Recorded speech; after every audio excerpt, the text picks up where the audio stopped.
Let's now see how we can turn our web page using WordPress into an online store. There are a couple of plugins to be installed, and the first one is called WooCommerce, and it's been used quite a lot, and basically it's quite an easy way to start your online store. So after you have actually downloaded and installed this plugin, and you do it the same way as we have done before, you'll come to this page here. So from here you can actually go into settings, you can view some documents, and you can actually read about WooCommerce 2.3. Alright, let's go ahead and jump into the settings. And also you will see straight away on the left hand side you have WooCommerce and you have products. Okay, so now we are in actual settings, and you can see there's the general, products, tags, checkout, shipping, accounts, email, and webhooks. Alright, in the general, alright, I'll click on this and allow to make WooCommerce a bit better. Alright, base location, this is where you're located, and you will choose your country. Selling locations, where you would like to sell, so all countries. And then you have the default customer address. You can actually have no address, shipping base address, or geolocate address, so I'll leave it as it is. Store notice, enable site-wide store notice text, you can enable that. Then we come to the currency options. As the default is set to be in pounds, I'll actually change it to dollars, US dollars, there it is.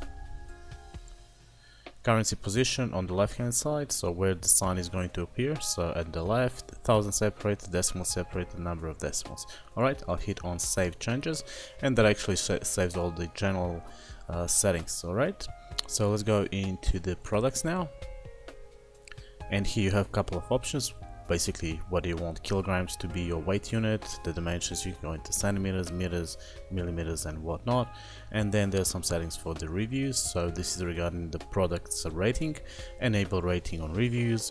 Ratings are required to leave a review, so when somebody actually puts a rating on your particular item that you are selling, they're actually required to leave some sort of a review as well.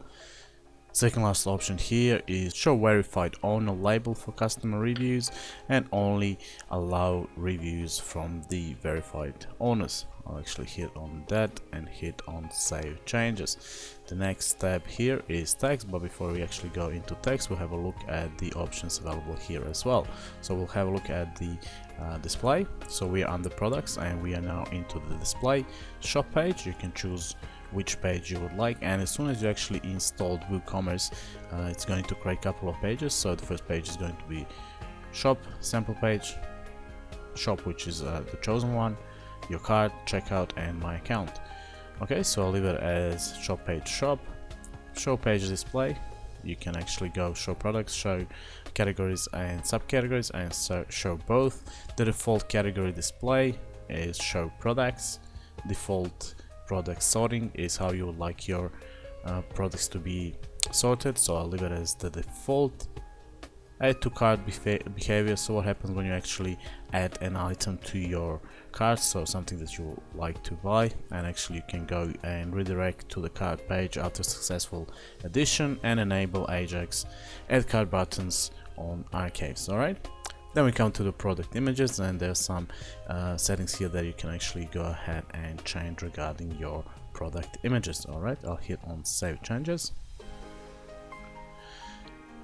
Third option there is the inventory, so if you click on that one, it will give you all the options regarding the inventory. So basically how many of whatever you're selling you have in your stock, and when it's actually going to say, right, I'm pretty much running out of the stock, so there's this option here, low stock threshold. So when it comes to 2 items of whatever you're selling, it's going to say, right, I have only 2 items left, and out of stock is going to say 0. Of course you can put this to, for example, 5, and you can put this to 10, and in that case you make sure that you always have whatever you're selling on stock. The option here is out of stock visibility, so basically if you enable this, it will actually hide out the stock items from the catalog, so I do not want to do that. And there's the stock display format, and you can actually choose whichever suits you the best. Alright, the next one there is downloadable products, and basically this is if you're selling some sort of a software. So basically once the purchase has been made, the user or the buyer can actually go and download whatever it is that you are trying to sell online. So for example, some sort of a video game or a video tutorial, something like that. Okay, file download method. So there's a couple of methods here that you can actually use. Restricted only is a good option as well, and forced downloads. Access registration, downloads require login. I would put that as enabled. Grant access to download products after payment. Save changes. Okay, so we have actually set up all the products settings. Let's move into tax, and basically tax depends from country to country, and basically you have to set up this for your own country. There's a lot of options here. So the first option here is actually enabling the tax calculation, and then if you go through all these additional options here, it will actually ask you how to calculate the tax, whether you want the roundings and additional stuff here as well, and display prices in shop excluding tax or including tax and whatnot. And once again, this is totally country dependent. Right at the top you have the standard rates, reduced rates, and zero rate rates. All right, so those are the options for your rates when it comes to taxing. Okay, you can actually, depending which country you are trying to sell to, and actually you can enter there, it's called alpha 2 country codes, and if you open this link here, it will actually show you all the different countries, and this is the alpha 2 code. So you would use all of these codes, and basically you would insert a row here, and this will actually be a standard class tax rate. The same would happen with the reduced rates. So basically if you have a country that you would like to send to, and that country has some sort of a reduced rate, you will look for the actual alpha 2 code here. You would come in here and insert that row, zero rate. Once again, you will do exactly the same. So basically this is to set up all the tax rules when you're selling, if you're selling internationally, of course, and then you have many different customers from many different countries, and this is something that you will have to know. So there's some legal aspects involved here as well. Okay, moving along, we'll come to the checkout. Under checkout, we'll find checkout options. So this is the general checkout options. Then there is the BACS, there is the check, cash on delivery, and PayPal. Basically this is all the options available that you can use, and you can actually allow your customers to pay using those options. Now there's the checkout process coupons, and I'm going to disable this because I'm going to actually use something different for the coupons. There's the checkout, all right. Enable guest checkout, no. Force secure checkout, yes. Force HTTP when leaving the checkout, yes. Checkout pages, so basically this is where everything is going to happen. When it comes to the cart page, we'll move to page that's called cart. When it's actually the checkout page, we'll move to the checkout page. Now you can hover over this little icons here, and you can get some more information. So basically when a user clicks on the cart page, it's going to take him to this page, and you can actually create a different page, and that would work as well. Terms and conditions, this is something that you can actually set. So basically you can create a page called terms and conditions, and by coming here and selecting that page, you would actually select terms and conditions to be displayed. Checkout endpoints, so this is the pages where the specific actions will actually take place during the checkout process, and basically once again you can hover over this image and you will actually see what those mean. Alright, I would strongly suggest you leave everything here as it is unless you're 100% sure what you're doing, and this is set by default and it should be alright. When it comes to the payment gateways, so like I said, right at the top there are a couple of options, and those options are given here. Now the good thing here is that you can, for example, PayPal move to the first position, as this would be your preferred way of payment. If you look to the status, you'll see that some of those are enabled, well 3 of those are enabled, and the last one, cash on delivery, is disabled. Okay, moving all the way to the right, you'll come to the settings, and if you hit on settings, this will actually open settings for your PayPal account. Here you can enable or disable the PayPal standard gateway. You can give it the title, description. This is your PayPal email, and all of the rest will actually be the options that you can set for your customers when they're actually using PayPal as their way of payment. Alright, so you can also go into the check, and here you can actually enable or disable the check payments and write some descriptions and instructions how to actually pay using checks and cash on delivery. This is currently disabled, and what I'll do, I'll just enable it. I'll hit on save, and when I go to checkout options now, and if I move all the way to the bottom, I can see that cash on delivery has been enabled as well. And like I had before, I'll move my PayPal right at the top, and I'll hit on save changes.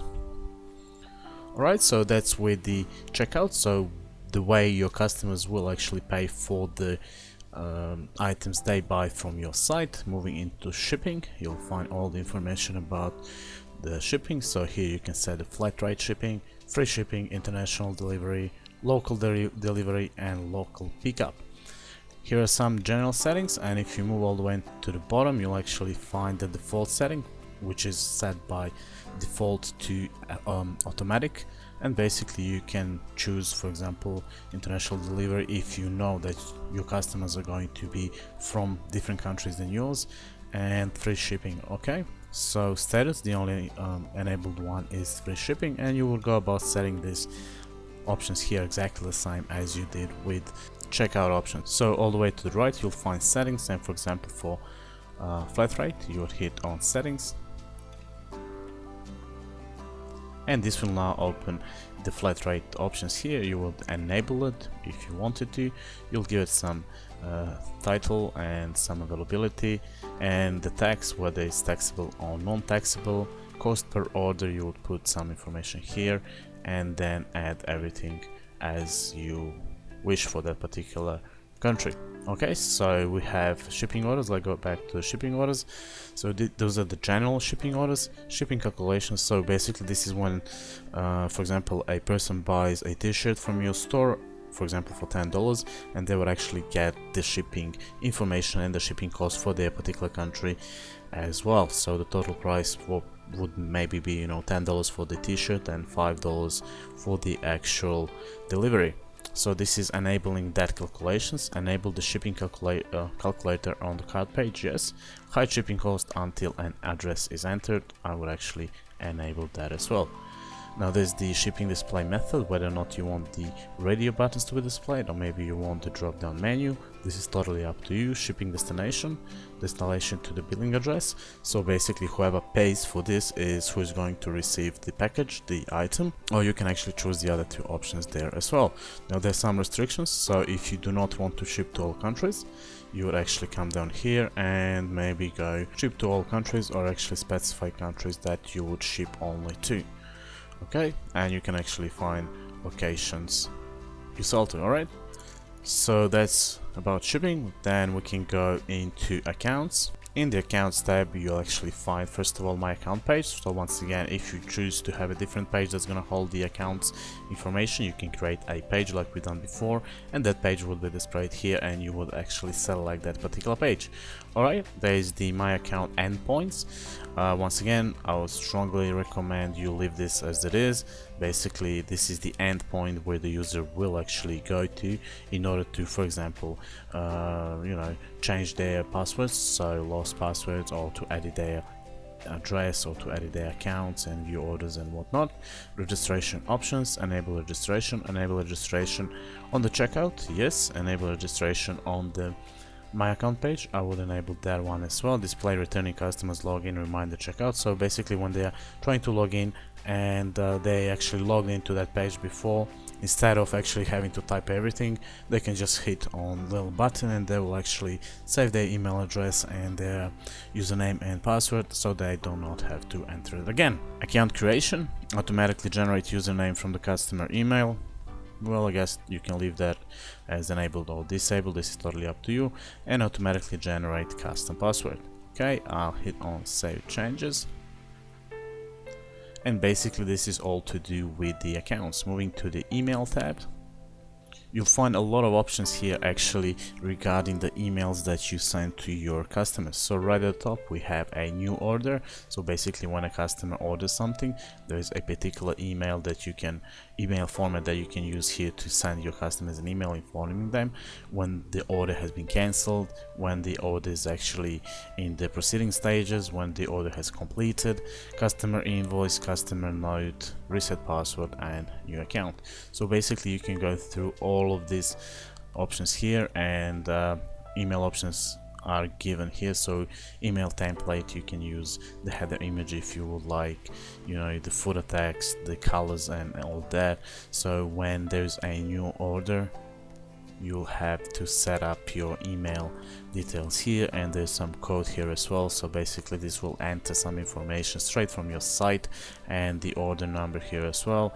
Email heading, you can actually change that. Email type depends whether or not you want to use HTML, plain text, or multipart.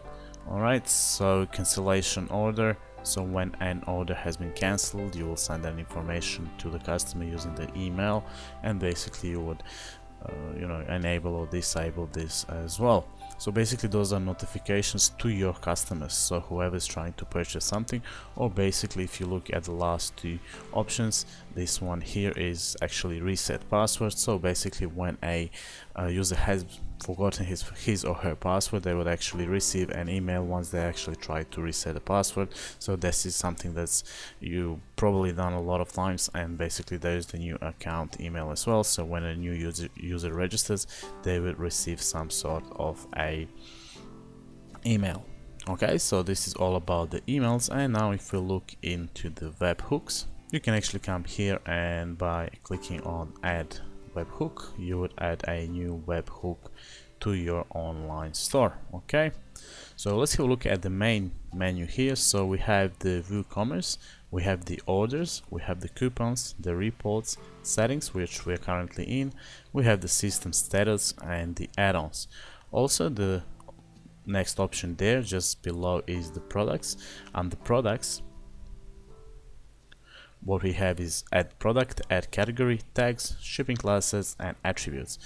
So basically we'll use those two options here plus one more to set up our online store. So before we actually go into customizing and everything else, what I would like to do is go into system status, and here you'll find all the information regarding your online store. So you'll find your home URL and a lot of other information here, which can be sometimes very useful. And once again, if you're not sure of what each one of those is, there's a little question mark here. If you hover over that, it will give you some information that might be useful to you later on. Okay, so once we actually start building our online store, we'll actually go into products, and just like before, we'll create some different categories where we're going to put our different products. Okay, so this is how you'll go about starting your online store and setting the general settings.